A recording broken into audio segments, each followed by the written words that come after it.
Hola a todos, desde aquí de Argentina, un abrazo fraterno latinoamericano. Bueno, mi nombre es Antonio Moretti, me dicen Fuego, me bautizaron Fuego en la Convergencia Latinoamericana de Permacultura en Colombia porque dicen que voy encendiendo conciencias con ciencias.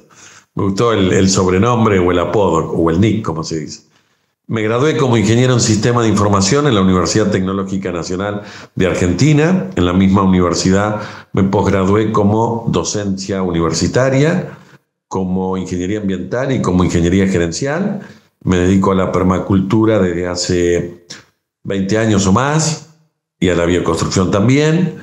Soy, junto a Neila Rodríguez Arrieta, el cofundador de Namastín y los co-creadores del Diplomado en Bioarquitectura y Construcción Natural.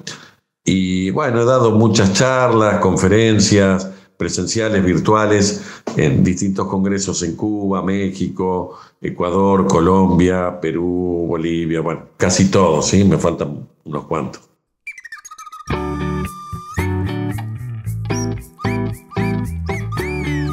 ¿Qué es la permacultura? Bueno, la permacultura es una tesis de David Holmgren con su tutor, que era Bill Mollison, a mediados de los años 70, allá en Australia. Y básicamente, además de ser una tesis, para mí se convierte en una filosofía de vida, que es buscar convivir armoniosamente con la naturaleza, minimizando los recursos y maximizando los beneficios, ¿no? No contaminando, generando los propios alimentos, las propias autobioconstrucciones, capturando y almacenando la energía solar y eólica para independizarse de las redes de electricidad y de gas.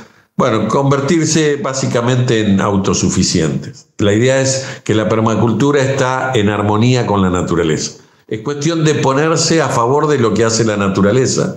Y el primer principio de la permacultura dice observa e interactúa. Y entonces observar a la tierra, en este caso la naturaleza, que tiene 4.600 millones de años de experiencia, y nosotros recién, bueno, yo tengo 58, y alguno de nosotros tendrá ahí un poquito más, un poquito menos.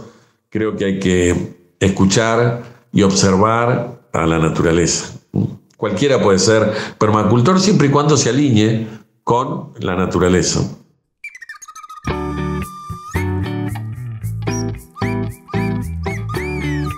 ¿Se necesita tener estudios? La verdad que no. Yo conozco permacultores, por ejemplo, mi gran amigo de México, Ricardo Vélez, hermano de Raúl Vélez. Raúl se recibió de abogado y prendió fuego su título. Y Ricardo no terminó lo que se llama la primaria. Y sin embargo, ambos colaboraron en co-crear 3 ecoaldeas autosuficientes, pero además empoderaron a las personas para crear su propio dinero, ¿no? Un dinero que tiene validez dentro de la comunidad. Y esto es maravilloso. Entonces no hay problemas que tengan que ver con guerras, con inflación, con pandemias, etcétera, etcétera.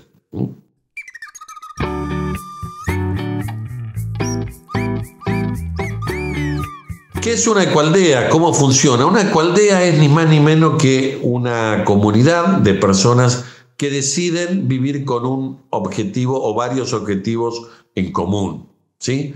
Por supuesto que si hablamos de eco, tiene que ver con ecología. Es una aldea o una comunidad que va a cuidar del planeta. ¿Cómo funciona?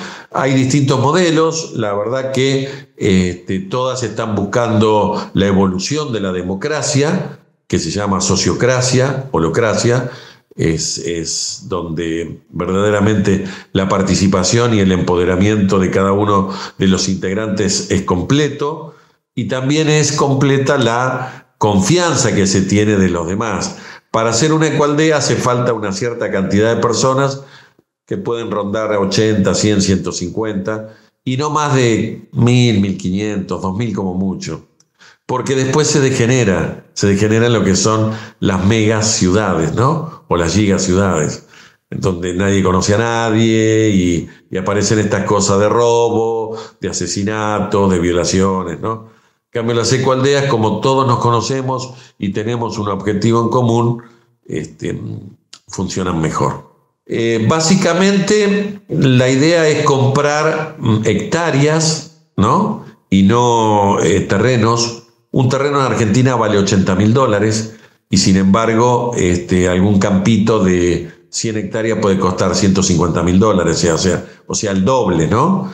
Pero tenemos 150 hectáreas. Estoy hablando de valores de Argentina, por supuesto, ¿no?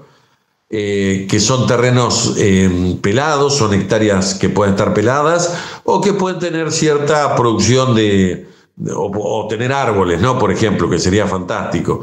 Y a partir de ahí se empieza a armar todo lo que es la planificación territorial de la Ecualdea, con lugares privados que tiene que ver con el dormi, ¿no?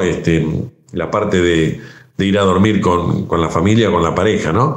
Y después lo público, que es todo lo demás, que puede tener sanitarios públicos, centros comunitarios públicos, lugares donde ir a comer públicos, ¿no? Que esa es la idea, encontrarnos en estos lugares durante todo el día, desayunar en un lugar público y no en mi propia casa o en tu casa, almorzar, y tenemos momentos de diálogos para dialogar sobre cualquier tema o sobre temas que tienen que ver con la comunidad, cómo nos organizamos, cómo mejoramos la siembra o la cosecha, o cómo podemos resolver el problema de los vientos o cualquier otro inconveniente que pueda aparecer.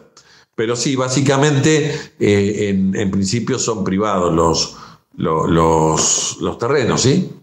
O las hectáreas, mejor dicho, yo diría las hectáreas.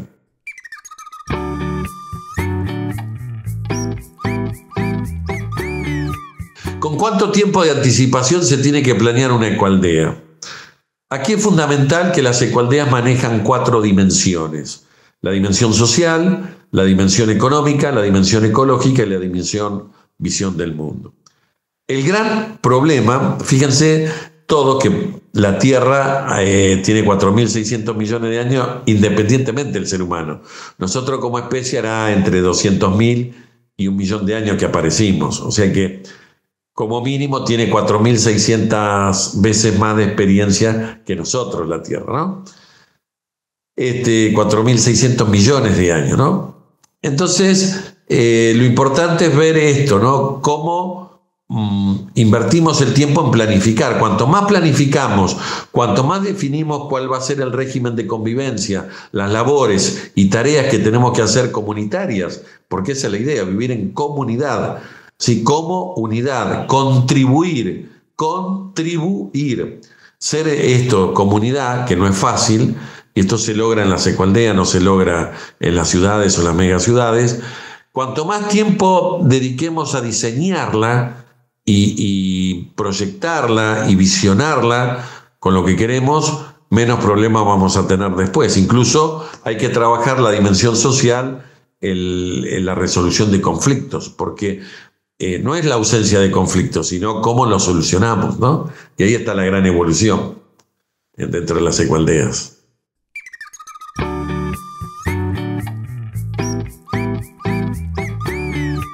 ¿De qué viven los miembros de las ecoaldeas? Básicamente de la autosuficiencia. En las ecoaldeas se producen los alimentos que se consumen, básicamente porque se tiene una conciencia ambiental y se ve lo que es la economía circular. Esto de que un desecho de un ecosistema pasa a ser un insumo de otro ecosistema. Por ejemplo, la harina nuestra se convierte en fertilizante por tener urea. Nuestra materia fecal, cada vez que vamos al baño, en un sanitario seco lo convertimos en humus, en tierra fértil. Entonces, los miembros básicamente tienen esta necesidad de alimentarse, y como nos dedicamos a producir nuestros propios alimentos, vamos a tener alimentos que no son transgénicos, que no están llenos de hormonas como los pollos, por ejemplo, sino que en vez de sacarlo en 45 días, como lo sacan en Argentina desde que nacen, con hormonas y estas cosas en la alimentación, un pollo naturalmente necesita 6 meses, históricamente necesitó 6 meses. Y bueno, diagramar la estructura, ¿no? De cómo nos alimentamos, cómo podemos hacer huertos ecopónicos o hidropónicos, ¿no? Con producción de peces o no, o vegetales. Entonces la alimentación pasa a ser uno de los requisitos importantes de las ecoaldeas. Así que viven de lo que producen e intercambian. O sea, yo produzco alimentos de huerta y tú produces, por ejemplo, tus árboles frutales, y entonces intercambiamos. Yo te cambio hortalizas, te puedo cambiar lechugas, tomates, zanahorias, y tú me das manzanas, mangostinos, mango, distintas frutas que tú produces, ¿no?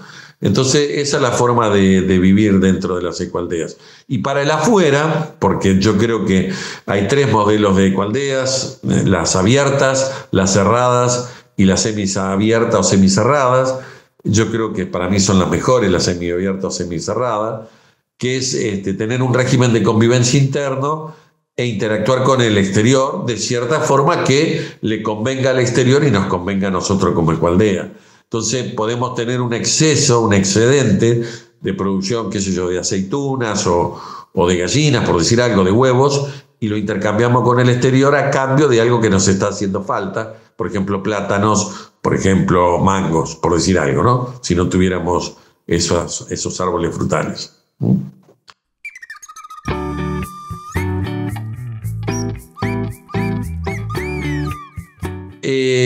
¿Cómo hacen el primer año de vivir en una ecoaldea si apenas están creciendo las plantas? Y sí. Ese es eso es lo que se llama la transición. La transición es cómo salimos desde las ciudades y llegamos a lo rural. Por supuesto que hay todo un tiempo de planeación y que hay un tiempo de convivir todavía con el exterior, ¿sí? Por eso decía la semiabierta o la semicerrada. Conozco ecoaldeas que son muy cerradas, por ejemplo los Amish, ¿no? Que son solamente ellos y viven sin tecnología, sin electricidad y este tipo de cosas. Conozco otras que son un poco más abiertas, que intercambian con el medio, intercambian lo que producen o no, junto con otros, ¿no? Si tienen excedente o no. Y después, bueno, hay una forma de, con el exterior, algunos dicen, bueno, de lunes a viernes trabajo en la ciudad y el viernes a la tarde, sábado y domingo me voy a vivir a la ecoaldea, a sembrar y a cosechar y a criar los animales. Se necesita unos mínimo 4 años, 3 o 5, como para hacer una gran ecoaldea, ¿no? Para empezar a ser autosuficientes. Después, por supuesto que van a ser autosuficientes. Bien planeadas, que no le quepa la duda a nadie, ¿no?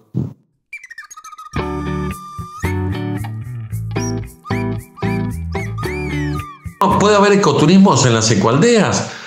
Yo no soy un ortodoxo. Sí creo que podemos convivir con las diferencias. El gran problema es cómo educamos a ese turismo ecológico, ¿verdad? Ese ecoturismo. Tienen que entender que si van a generar residuos tendrán que traer su bolsa y llevárselo a esos residuos.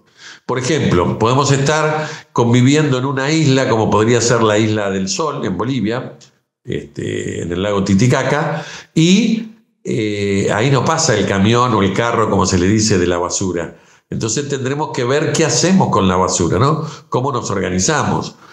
Y el precepto de la permacultura es que un desecho de un ecosistema se convierte en insumo, y entonces pensar que los desechos que podemos generar los podemos convertir en insumos.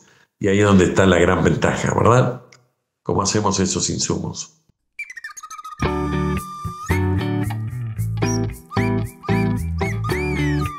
A ver, un ejemplo de ecoaldeas que han funcionado en México o Latinoamérica. Hay una en México que me encanta, que se llama Bosque de Niebla, que está en Huatusco, Veracruz. Y ellos encontraron que la mejor forma de organización es, por ejemplo, ser cooperativistas. Ellos tienen, si no me equivoco, 270 hectáreas.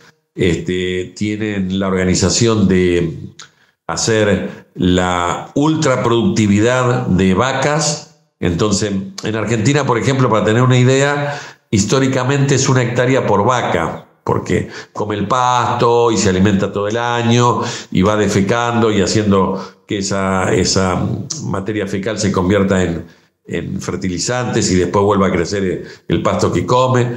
Pero ellos tienen una metodología que ponen 100 vacas en 1 hectárea, ¿sí? Durante 2 o 3 días.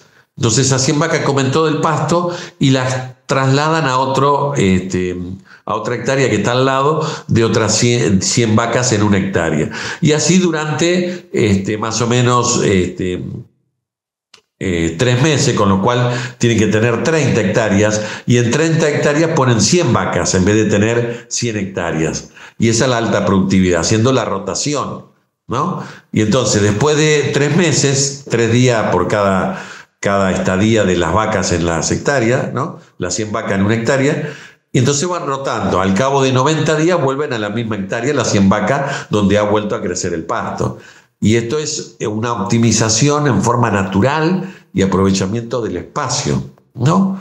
Así que funciona muy bien como método de productividad y bueno, ellos funcionan como cooperativa. Así que Bosque de Niebla en Veracruz, Huatusco, es muy bonita.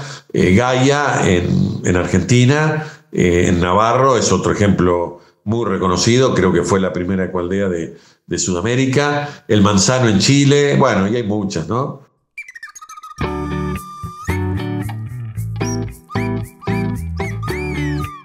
Una bioconstrucción, ¿qué característica tiene? Bueno, primero, como lo dice la propia palabra, es una construcción bio, con materiales naturales, nada artificial. Con lo cual, los materiales son naturales y locales, preferentemente locales, como la tierra, como la arena, si la hubiera, como las cañas de bambú o no, como los palos de los árboles o las ramas, como también se pueden reutilizar pallets, por ejemplo, o empezar a hacer ecoladrillos, que son las botellas de gaseosas o de refrescos llenas de plásticos y se convierten en un ecoladrillo. Entonces sacamos una basura y la convertimos en un insumo, que es un ladrillo. Una bioconstrucción tiene estas características. Primero, que es bioclimática, que trata de entender dónde se hace. La tierra está, el material tierra está en todo el planeta, o sea que hay construcciones de tierra que datan de 5.000, 6.000 años de antigüedad en todo el mundo. Y el país más importante es Irán, con el 70%. Y después, bueno, los materiales son naturales, ¿no? Esa es la idea, aprovechando con estrategias tecnológicas y el conocimiento que pueda aportar los conocimientos universitarios, esto de la orientación, ya sea en el hemisferio sur o norte, orientado al hemisferio, si está en el hemisferio norte, orientada al sur, para captar los rayos solares, y si está en el hemisferio sur, orientada al norte, con formas curvas que las convierten en sismo resistente, en tornado resistente. Una construcción curva seguramente va a soportar más un sismo que una construcción rectilínea, ¿no? Que un rectángulo, un cuadrado en las habitaciones. Y bueno, y techos geodésicos que son curvos, también aprovechan para soportar más los vientos o los huracanes. Hay que salir de esta mentalidad conocida que es la megaciudad que conocemos, ¿no? Y empezar a pensar, a sentir y pensar y rediseñar las comunidades que a futuro hacen falta, que sean tornado resistentes, sismo resistentes, que tengan la capacidad de ser frescas en verano y cálidas en invierno, en los lugares, por ejemplo, como en Argentina, donde hay 40 a 42 grados de diferencia entre el verano y el invierno, que no necesiten calefaccionar, que no necesitan refrigerar. Bueno, todo esto es un ahorro de energía, y primero porque no hace falta, con lo cual no hay que producir. Se cambia el paradigma de producir mayor cantidad de energía por simplemente consumo menos, ¿no? Así que es muy interesante la bioconstrucción.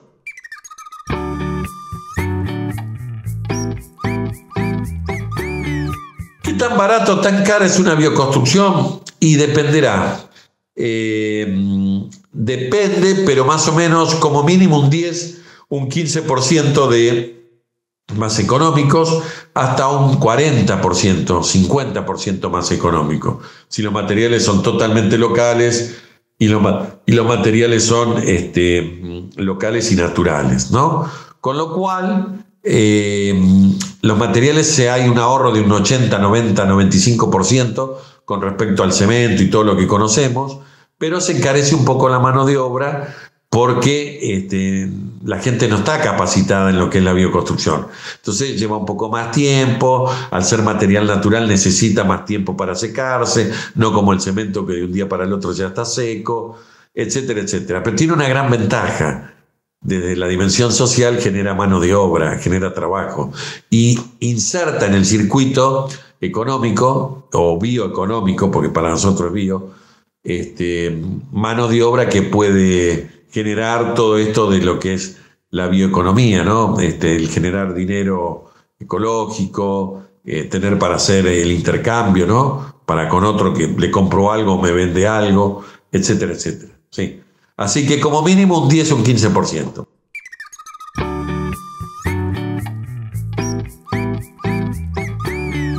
La mano de obra debe ser especializada. En realidad la mano de obra tiene que capacitarse y puede capacitarse una persona que jamás vio nada de bioconstrucción, como por ejemplo en el diplomado tenemos alumnos que jamás han visto nada de arquitectura de construcción. Tenemos médicos, tenemos abogados, tenemos contadores, y también tenemos arquitectos y tenemos doctores en arquitectura. Voy a nombrar a una alumna que es Pacha Yampura, que es de Bolivia, que está haciendo el diplomado nuestro, que casualmente es doctora en arquitectura y yo no lo sabía.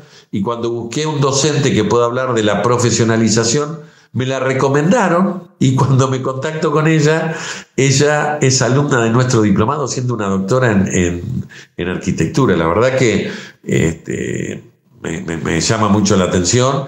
Y bueno, es una especialista y va a estar dando el módulo de chulpas, una técnica ancestral de la zona de Bolivia.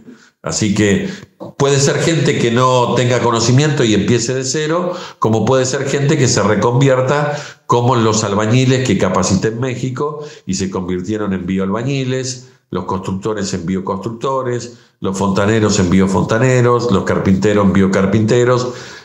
A veces es conveniente que no tengan conocimiento porque todo lo que uno le explica lo aprenden de cero. Y no viene este pensamiento tradicional que nos hace trastabillar, ¿no? O nos hace recapacitar, cuando en realidad, cuanto más libres somos de pensar, mejor podemos elegir, ¿no?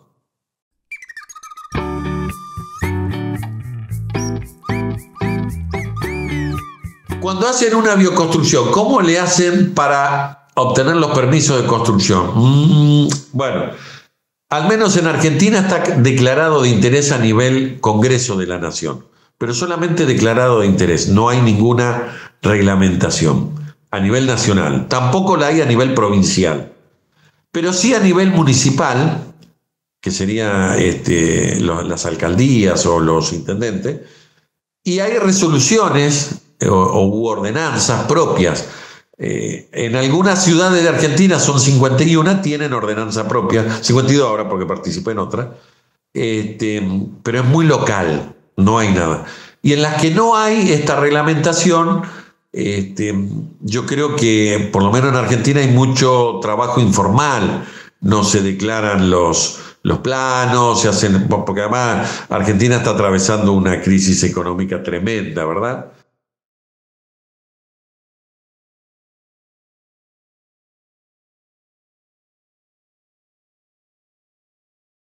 Lo que se hace aquí es construir y bueno, y si viene el representante del gobierno nos dirá que no se puede. Pero hay una estrategia que es hacerlo de tan muy buen acabado o terminación que parezca que es tradicional y no lo es, ¿sí? Y con eso uno puede dejar callado a los ignorantes políticos que no conocen, ¿no? Que simplemente van y critican nada más. Pues los políticos últimamente lo que saben es criticar. Ahora, proponer algo, por lo menos en Argentina, no se les cae una idea, no les viene una idea a la cabeza, ¿no? Entonces, aquí hay muchas construcciones o bioconstrucciones que en algunos lugares están reglamentados por tener las ordenanzas municipales o alcaldías y en otras no, y se corre el riesgo.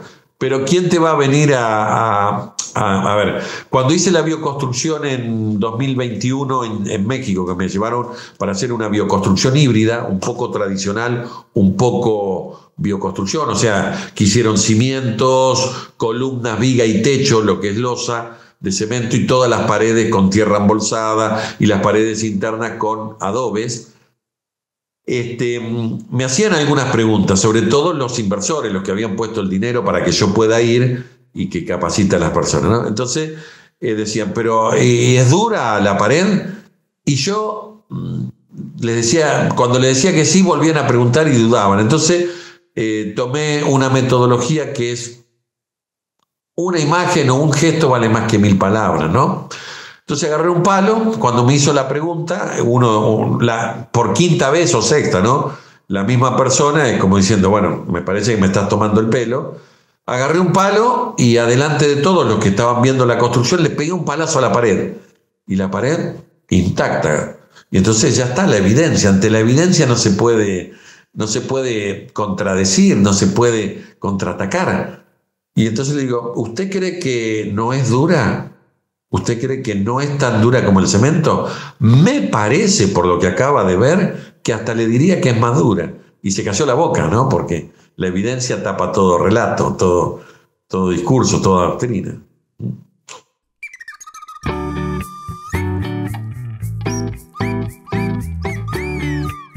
¿Las bioconstrucciones tienen vida propia? Bueno, hay una rama dentro de la bioconstrucción que es hacer construcciones que sí tengan esto de vida propia, ¿no? Que por ejemplo, la propia casa vaya creciendo en función a medida que pasa el tiempo. Y esto se logra con árboles, ¿no? Que parte de las columnas sean los árboles y se van agrandando y después podemos poner otro piso más. Ahí sí podemos hablar de que tienen vida propia.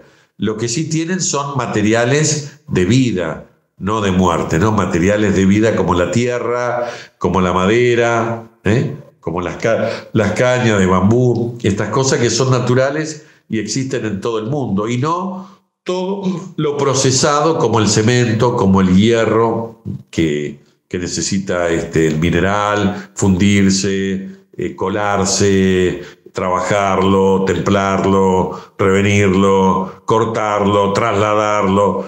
Es infernal los gases de efecto invernadero que emitimos llevando materiales de un lugar al otro. Esta locura que tiene el globalismo, ¿no? De decir, quiero comer, no sé, una fruta que esté en la India y la quiero comer acá en América, y para eso tiene que viajar o por el Pacífico o por el Atlántico, ¿no? o por el Índico, dependiendo la vuelta que tenga. Miles y miles de kilómetros en barcos que necesitan tener cámaras frigoríficas cada vez más potentes, y eso es consumo de petróleo para que pueda trasladarse, ¿no? Y contaminan las aguas del mar. Entonces, esto, ¿no? De ser autosuficiente local, tener alimentación local, los desechos tratarlos localmente, esto, ¿no? Pensar global y actuar local. Eso es otra filosofía dentro de la permacultura, ¿no? Así que la vida propia se la dan esta rama especial dentro de la bioconstrucción que tiene que ver que construir con árboles, siempre y cuando sea lugares donde el clima sea más o menos templado, ¿no? Ni muy frío ni muy cálido, ¿está? Así que no en todos los lugares se puede hacer esto.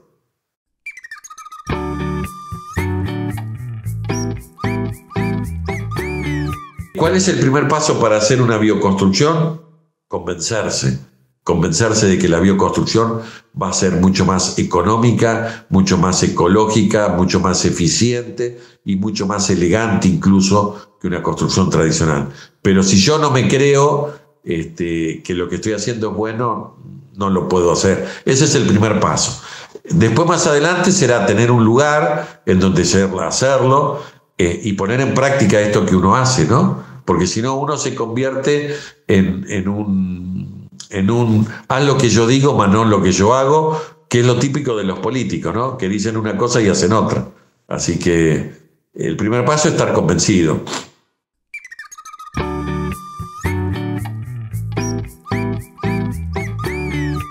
¿Dónde aprender? Bueno, acá voy a ser honesto y voy a ser tradicional y no tradicional. Siendo tradicional, voy a decir que junto a Neila Rodríguez Arrieta hemos diagramado y armado el diplomado en bioarquitectura y construcción natural, que los ofrecemos desde Namatil. Pero también hay otras instituciones que dan lo que es la bioconstrucción y la construcción natural, y bueno, cada uno es libre de elegir, ¿no? Pueden elegirnos a nosotros o pueden elegir alguna de las alternativas locales que tienen cada uno de los países, porque cada uno de los países tiene su propio docentes que capacita. La diferencia está en que yo logré en estos 20 años conocer a muchas personas y me siento como el director técnico de la selección argentina, que elegía a los mejores y los integré en el diplomado. Y por eso digo que el diplomado es muy bueno. Los alumnos lo dicen. Los comentarios están aprendiendo cosas desde la ancestralidad, desde la accesibilidad, desde las energías renovables, desde las orientaciones y lo bioclimático, desde lo social, porque no tiene que ver una construcción solamente para hacerme una casa. Podemos organizar las ecoaldeas y eso va a ser mucho más importante, porque las ciudades pasarán a ser las ecoaldeas, que se convierten en autosuficientes. Así que hay muchos lugares donde aprender sobre bioconstrucción. Y también uno podría ser un autodidacta, buscar información y capacitarte. La ventaja que tienen los diplomados es que los docentes también dan clases en vivo y puede haber una interacción, pero hay personas que son totalmente autodidactas, como en su momento fui yo, y bueno, es otra alternativa, ¿no? Ser un autodidacta, sin necesidad de pagar o ir a capacitarse con una institución o un diplomado o un taller. Así que alternativas hay, desde la capacitación formal, no formal e informal, la paga y la gratuita. Hay un abanico muy grande. Que cada uno elija lo mejor.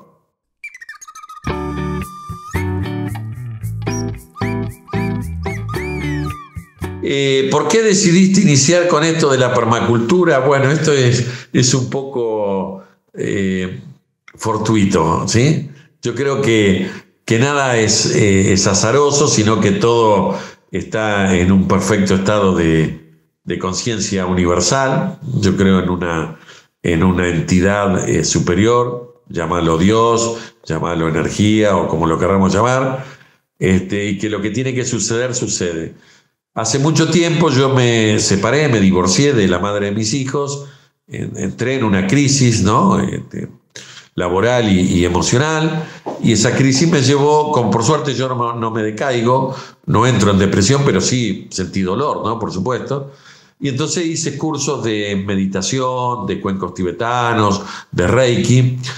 Y un día los maestros de Reiki, cuando terminamos, decidimos hacer un viaje de egresados, ¿no? Como estos viajes de egresados que se hacen en los colegios o en las universidades. Y bueno, casualmente una de mis compañeras, Cecilia, organizó el viaje a la Ecoaldea Gaia, en Argentina, donde estuvimos 3 días haciendo el curso de, se llama Danzas Ancestrales Tribales Circulares. Son 3 días haciendo danzas circulares autóctonas de distintos países, ¿no? Y muy ancestrales, de 2.000, 3.000 años atrás, ¿no? Griegas, de la época de Sócrates, Platón y demás, húngaras y demás. Y bueno, ahí conocí la permacultura, conocí toda la esencia de lo que es la bioconstrucción y me enamoré de esto, ¿no? De esta filosofía de vida. Lamentablemente a mis 58 años todavía estoy trabajando en las universidades, después de casi 40 años que vengo trabajando y esperando poder terminar con este trabajo y dedicarme ya a formar una ecoaldea o a integrarme en una ecoaldea existente. Y así fue como empezó mi vida, ¿no? Y cuando uno se enamora de esto, porque creo que uno en la vida debe ser un enamorado de lo que haga, siempre y cuando no perjudique a un tercero. Y bueno, me enamoré de la permacultura, me enamoré de la bioconstrucción, cada día aprendo más, me capacité con los mejores, con Gernot Minke, con Carlos Placitelli, con Stefano Soldati, con Gustavo Ramírez, con Juan Bachi Pilota. Bueno, me capacité con los mejores y con ese vínculo que me quedó armé el diplomado y ahora estoy tratando de difundirlo, ¿no? Porque creo que los conocimientos deben ser compartidos y no privativos.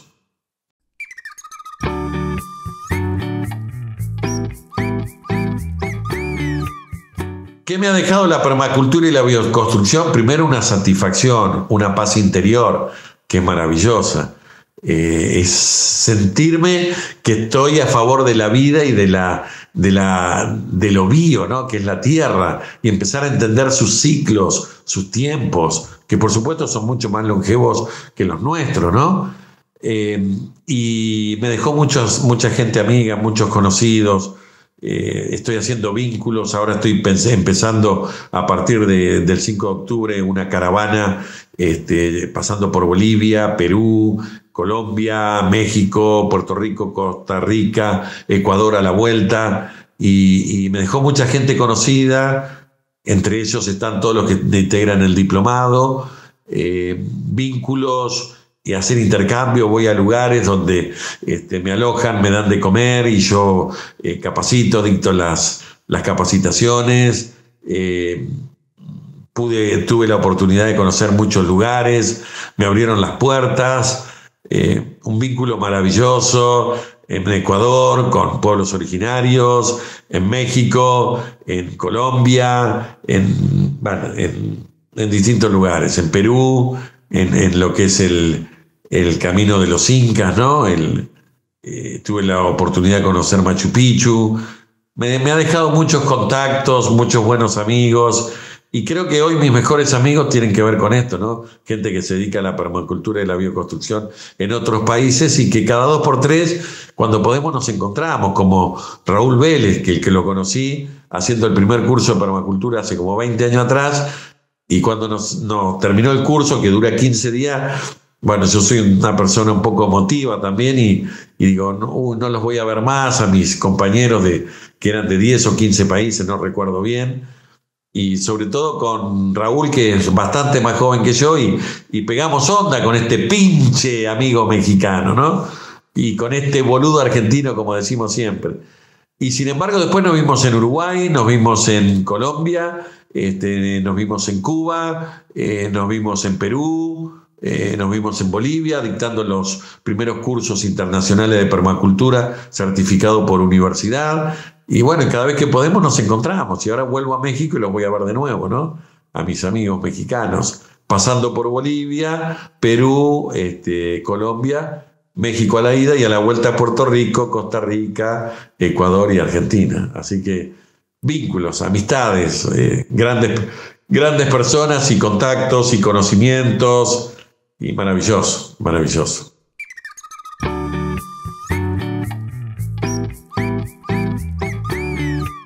Algo chistoso, sorprendente que me haya pasado en la permacultura bioconstrucción. Bueno, sí.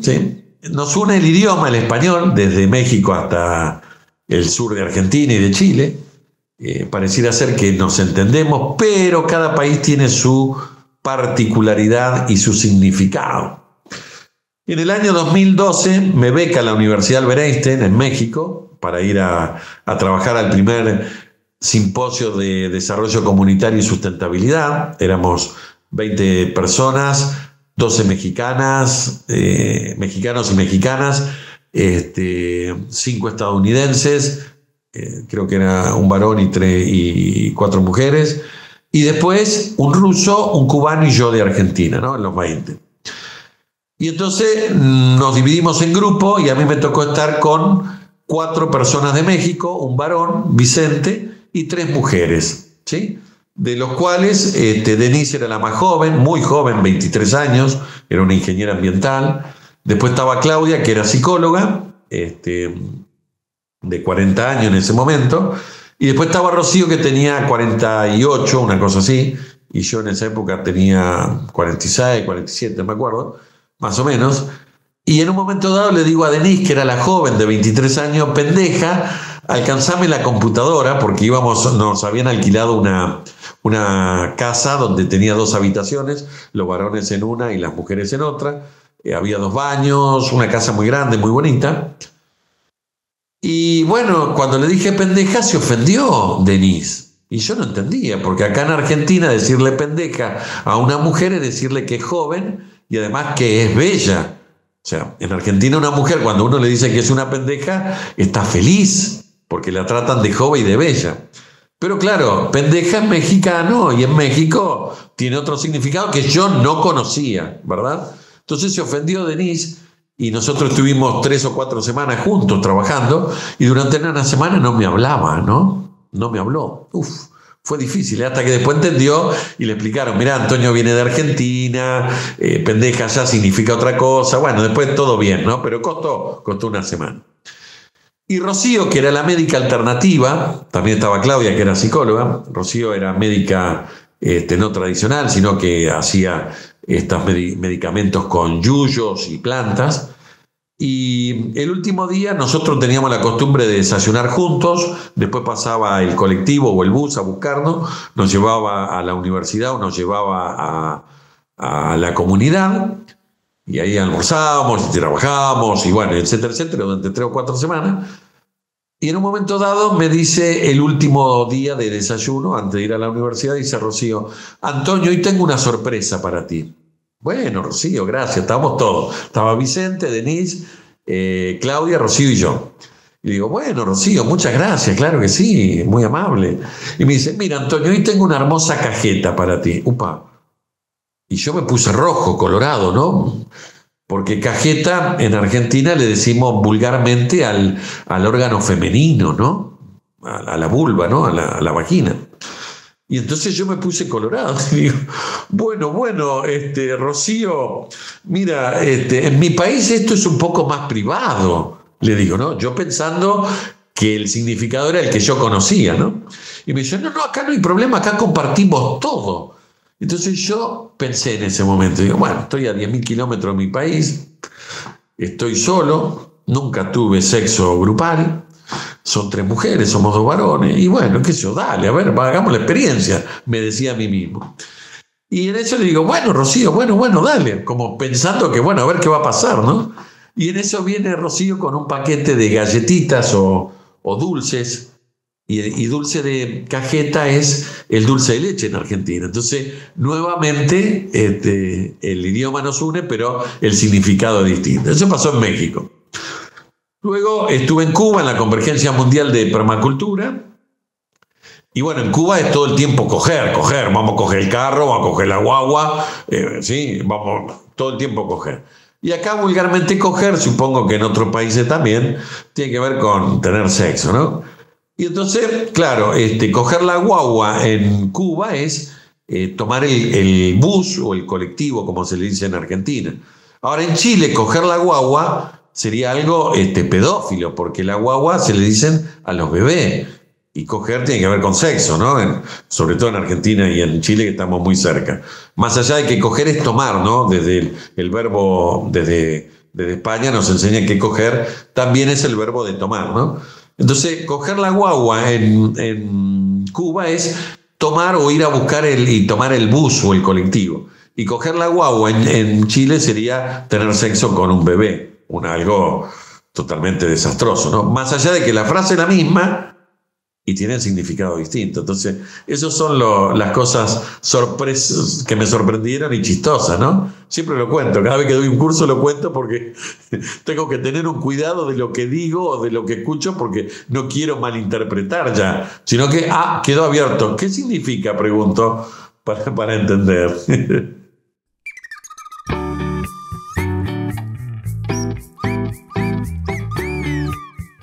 ¿Cuál es el mayor reto al que te has enfrentado en permacultura bioconstrucción? El mayor reto son las creencias. Cómo poder sacar de esto que tenemos, que nos impusieron y que creímos que era bueno. No te olvides que yo me gradué como ingeniero en sistemas de información. Lo mío está relacionado a las computadoras. Y ahora estoy dando cursos, talleres, seminarios, conferencias sobre bioconstrucción. Sin ser arquitecto, ¿no? Sí me califiqué como bioconstructor, ¿no? En estos lugares que no están reconocidos por los ministerios de educación, pero que han hecho construcciones y que van a perdurar más que el cemento, que dura entre 120 y 150 años, ¿no? Entonces, el mayor reto es cómo mostrarles las virtudes que tiene la permacultura y la bioconstrucción, pero sobre todo para que puedan vivenciarlas y no que la rechacen porque lo desconocen o no les vibra. No creamos que vamos por el camino correcto solo porque vemos muchas pisadas. Eso no nos dice que vamos por el camino correcto. Vamos por el camino que muchos eligieron. Ahora, ¿será el correcto o no? Y yo les propongo a todo el mundo que duden incluso hasta de lo que yo estoy diciendo. No me crean nada. Yo puedo ser un gran confabulador, un gran mentiroso. Y es más, les pediría que crean que soy un mentiroso y después busquen si lo que dije es verdad o no. Y esa tarea se las dejo a ustedes, ¿no?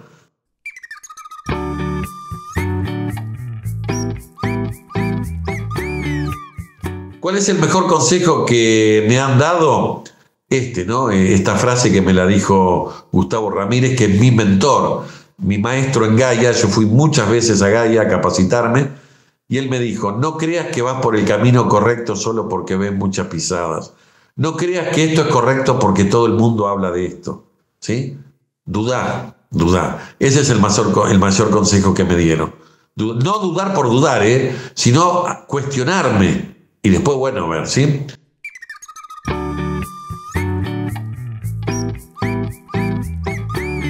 ¿Quién admiro en la vida? Bueno, yo soy muy creyente y creo en la divinidad. Creo en un Dios, o una energía, o un ser superior, o un hacedor, como se lo quiera llamar. Entonces, esa figura de energía, de Dios, del hacedor, la esencia, esa es mi mayor admiración.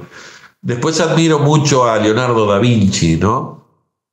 Una persona que en el 1500 revolucionó con todos sus adelantos, con todos sus proyectos, con toda su capacidad. Y después admiro mucho a los pacifistas, ¿no? Entre ellos Mahatma Gandhi, por ejemplo, ¿no? Que las revoluciones se pueden hacer sin armas y las revoluciones se pueden hacer simplemente con la esencia, ¿no? Y no revoluciones armadas como vimos en varios países latinoamericanos, sin ir más lejos, ¿no? Entonces, admiro a esa persona que nadie da 2 pesos por esa persona y sin embargo tiene unas cualidades innatas internas que admiro y amo a los distintos, ¿no? A los diferentes. Una vez le dijeron a mi hija: nos reímos de vos porque sos distinta, le dijeron. Y ella les dijo: yo me río de todas ustedes porque ustedes son todas iguales. Y qué lindo el distinto. Por lo general, la oveja negra es el adelantado en el tiempo. Galileo Galilei, en el siglo XV o XVI, no recuerdo bien, dijo que el centro del universo no era la Tierra, sino que era el Sol. Por supuesto que tampoco era el Sol, ¿no?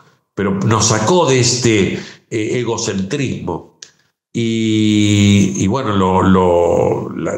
la iglesia lo quería matar, ¿no? Y tuvo que reivindicarse y decir: no, me equivoqué. Y el Papa Juan Pablo II, en el año 2000, pidió disculpas, 400, 500 años después, a Galileo Galilei, porque realmente el centro del universo no era la Tierra, tampoco el Sol, pero estaba más acertado, ¿no? Entonces, por lo general, los distintos, los que viven en las fronteras, en los bordes, los borderline, como se les llaman, son los que seguramente van a aportar y no son reconocidos en su tiempo, ¿no?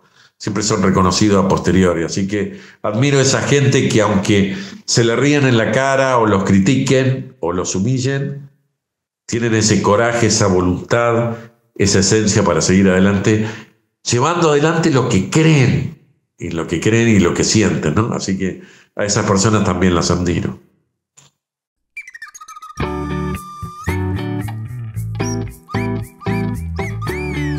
¿Algún mensaje final que quieras compartir? Claro que sí.